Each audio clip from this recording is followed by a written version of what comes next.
Hello, first grade Diff Tech Group, Mrs. T here. Today I have a tutorial for you on how to use paint.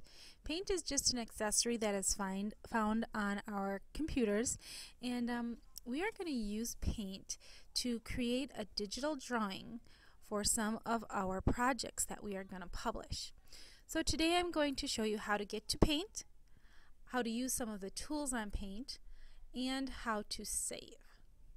So boys and girls, to get started you need to go down to Start and Programs and over to Accessories, and all of them will pop up and you need to come and find the one paint, and it has a cute little icon that has a little clear cup with some art tools in it. So that's how you get to paint, and when you double click on that you'll open up and you'll be right here where we are now. On paint there's going to be a blank screen for you here. That is your canvas that you can draw anything that you want on it. You can resize that if it shows up right away small. You can resize it by clicking on this little black dot in the corner. This little double arrow will show up, and then you can make it bigger if you want to have a bigger canvas, which I do.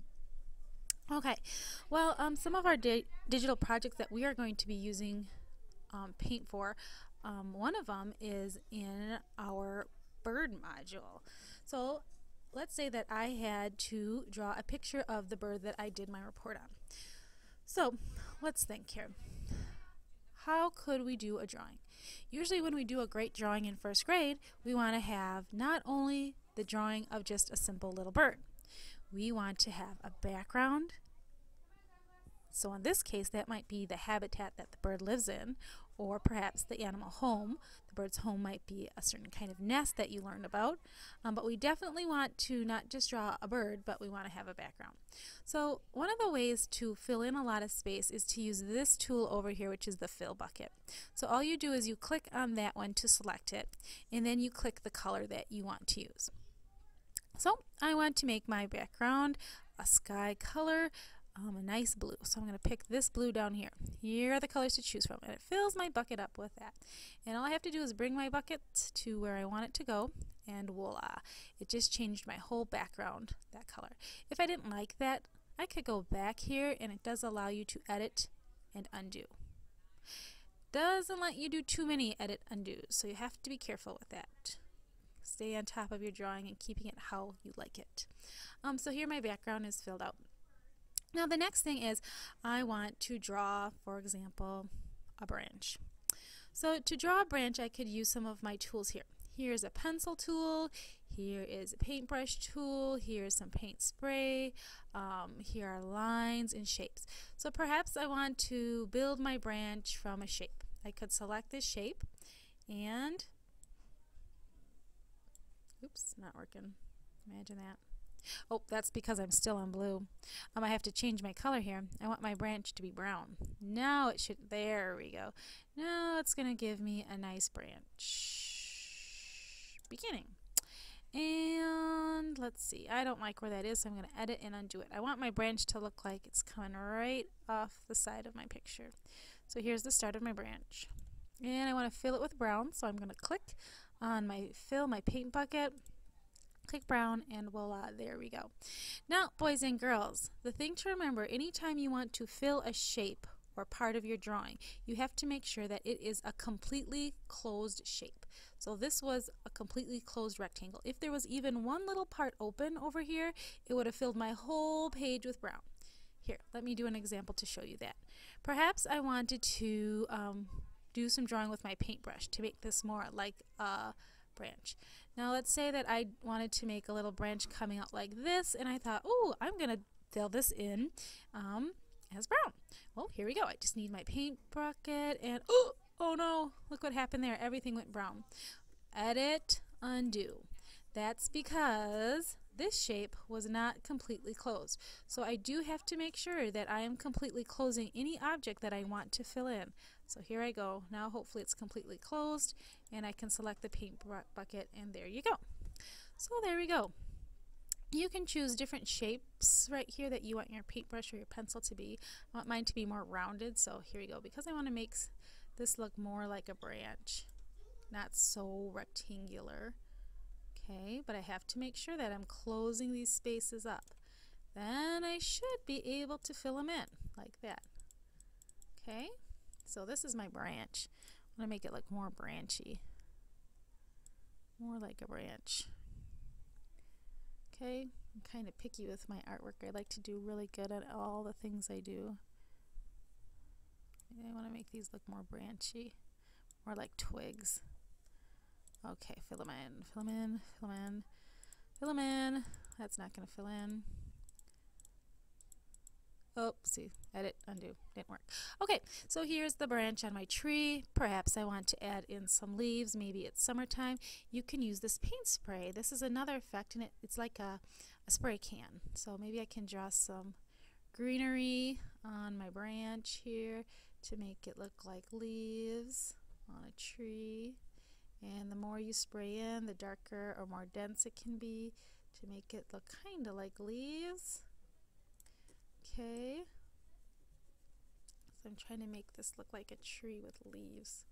That's my goal. Oh, here we go. And maybe I want it to be more dense, not so spread out. Okay, so here's my tree with different kinds of leaves. And then I need to make my nest.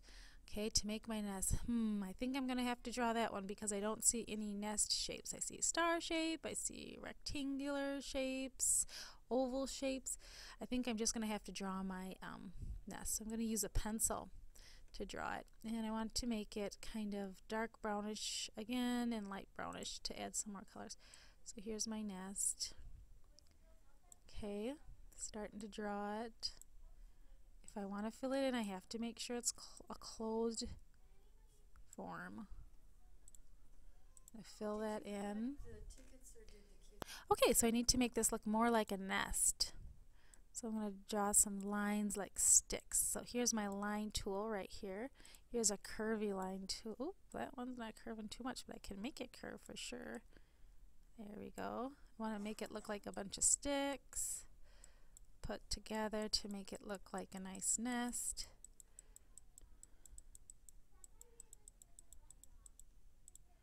Now I want to add some different kinds of colors to make it look more interesting and 3D.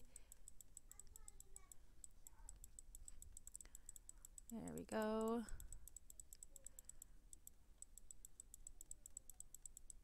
All sorts of twigs for nests. Okay. And I can maybe use a pencil now to make it look more nest-like. And then I am ready. Oh, it's looking a little slappy looking for me. I better make this look a little better. Nice to use lots of different types of colors to make it look more realistic. And then I'm going to put in my bird finally. And I'm going to use a couple shapes to make my bird. Here we go. I'm going to use my oval shape to make my bird. And I'm going to fill it in with brown. And I'm going to use another oval shape in a different size to make my bird body. And I didn't like that shape, so I'm going to edit, undo. Here's edit, undo again. Try it again. There we go. And I can fill it in. And oh, because I made little sticks, it doesn't want to let me fill in the whole oval at once, but that's okay. I can just click around and it'll work just fine. And maybe I want to use a different color to make my bird wing. And maybe my bird is a robin, so I could find a color to make its breast one color. And my shape didn't work so good, so I'm going to make it look a little bit more realistic like a bird. And I'm going to make it look like it's sitting in. So I'm kind of adjusting as I go along here. Doing my best to make it look like a bird. And it needs a beak. And needs, now it's looking more like this is its feather, so I'm just going to go with that. I like to go with what I got here. And Needs an eye. Needs a mouth.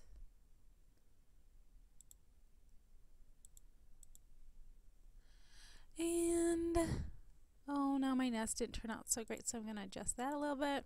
And you just kind of go with the flow to make your bird look really cool in its nest. Okay, so this is how you use paint. The thing is that when you do your saving, boys and girls, there is a certain way you need to save, and here's how you do it. You have to go up to File, and our helpers will help you, but I just want to show you for later on. And you need to go Save As. And you should get to the desktop, and on the desktop you should be able to find Link and Shares. I'm working from my computer, it doesn't have it. But when you save, you need to put your name, Mrs. T, bird, and you need to save it, this is really important, as a JPEG. That's the type of file it's saving as, a picture file. That way we can insert it into a lot of places. So here's what you need to do again. Give it a title, then put it in our folder. And you'll have help with that. Then click the Save button. And then you'll be able to edit it later if you need to. So I hope this was helpful in teaching you how to use paint to make a digital drawing. Now we can take these digital drawings and we can use them in VoiceThread. We can put them together in a slideshow. We could put them together in an Animoto, anything like that that we wanted to do to publish our work. In this case, I think we're going to do a VoiceThread. So remember, boys and girls, work hard, always challenge yourself, and kind of with Mrs. T, I had to go with the flow of my picture, not get into panic mode. Just do the best that I can and go from there. All right. Work hard, always challenge yourself. You're wonderful first graders. You're amazing first graders.